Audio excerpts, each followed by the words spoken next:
known to police as early as age 7 never is a good omen. The killer we're taking a look at today only spent his childhood on the loose. His crimes have shocked the whole world, and he's been a regular on the news for several years now. Niko Jenkins. Niko Jenkins. Niko Jenkins. Niko Jenkins. Niko Jenkins. Niko Jenkins. Niko Jenkins. Niko Jenkins. Niko Jenkins. Jenkins killed Juan Pena, Jorge Ruiz, Curtis Bradford, and Andrea Kruger in a 10-day killing spree during the summer of 2013. KMTV Action 3 News reporter Jake Wozakowski is live.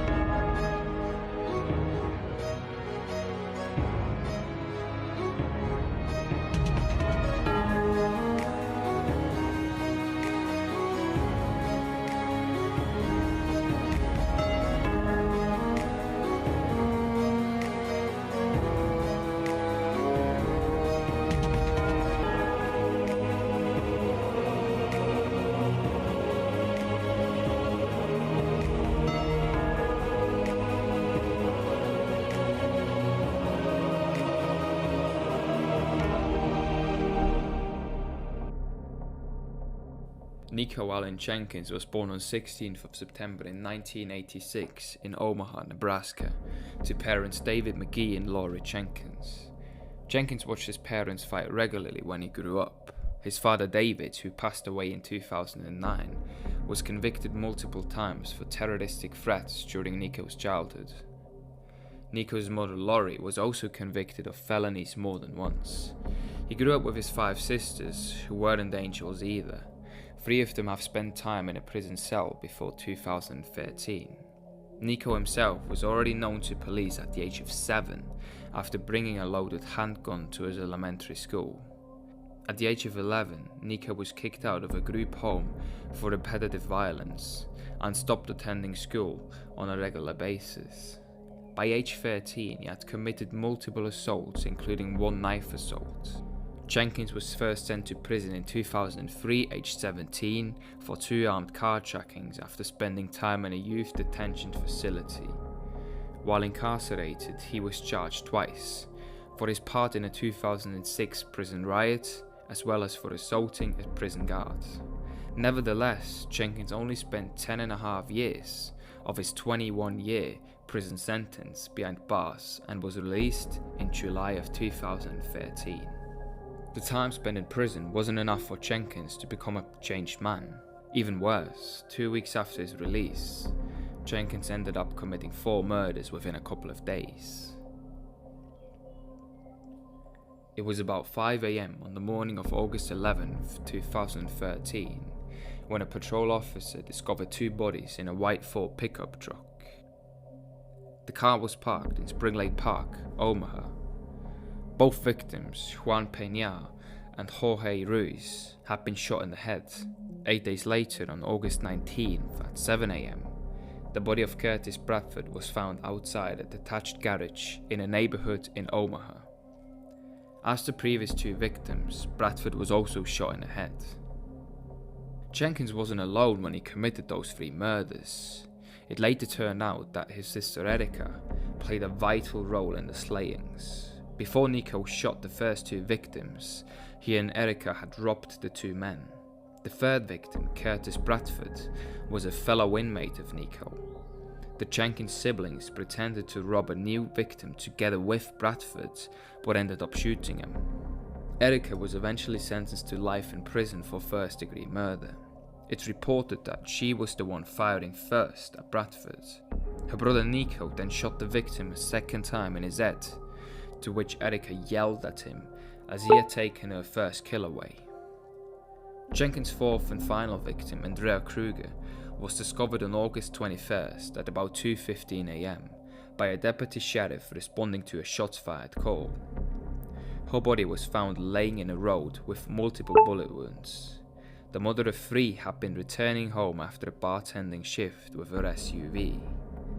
Jenkins liked the vehicle and made Kruger get out of the car. She was begging for her life, before Niko shot the 33-year-old several times and left her dying on the road.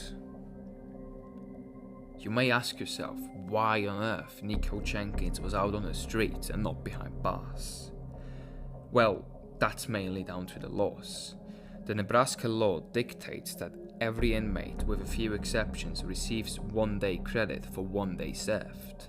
In effect, the law says that inmates only serve half of the sentence a judge announces, unless they lose good time credits because of bad behavior. In the case of Niko Jenkins, this credit system certainly failed. Critics say the case shows how difficult it is for prisoners to lose good time credits and get additional prison time.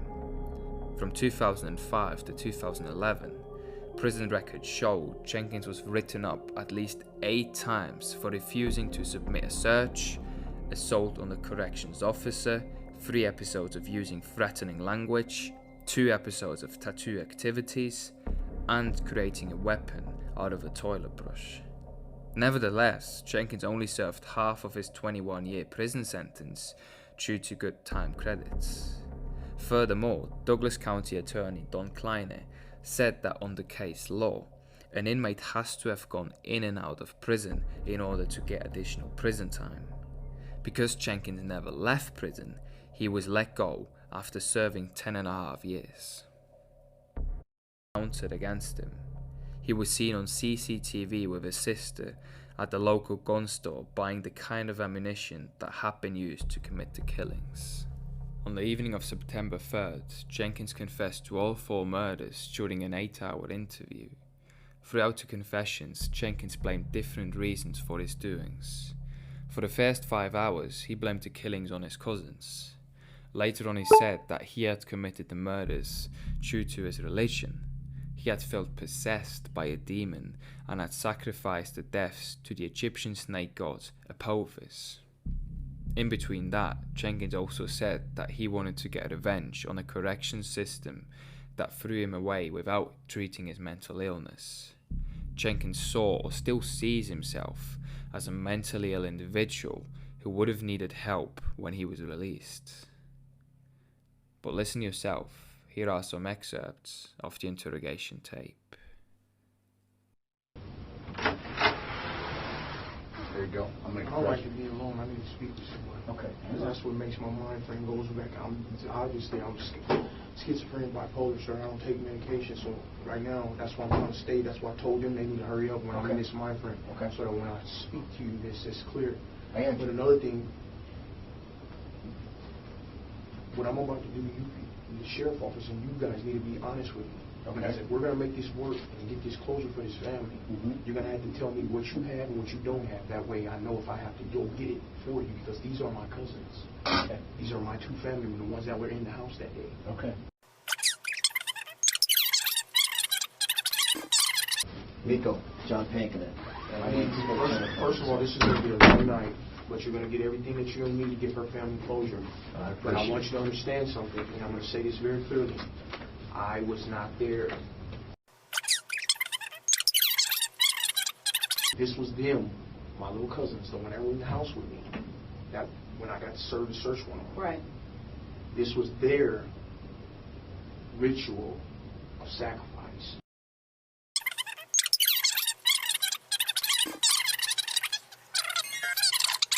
This time, bartenders, they walked out to their cars, but after that, you know, you know what I mean?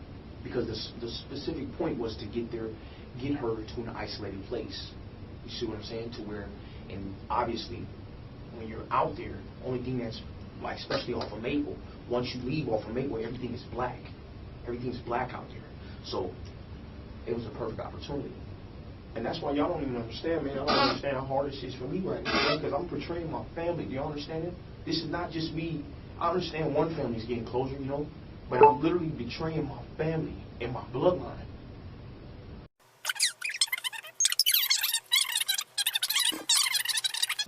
I will testify to that. This is the first time that I've ever aided and assisted law enforcement in my life.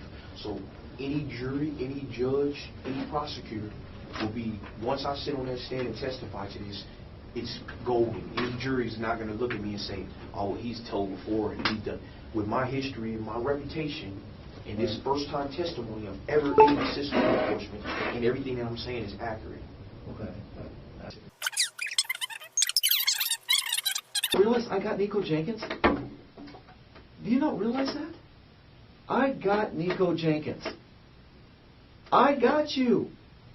What do you mean you got me? I got your DNA at the murder scene. I got your DNA in the car. Sir. I got the weapon. I got Niko Jenkins. I don't need to make... I don't care about it. I just want other people that are involved in it. What the hell happened out there? And why?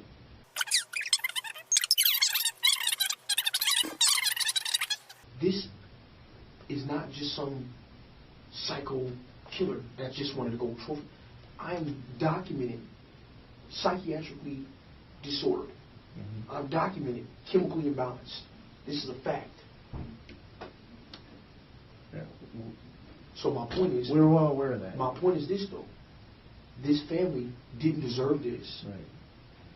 This could have been prevented had it not been for the Nebraska Department of Corrections doing what they knew what they supposed to have did.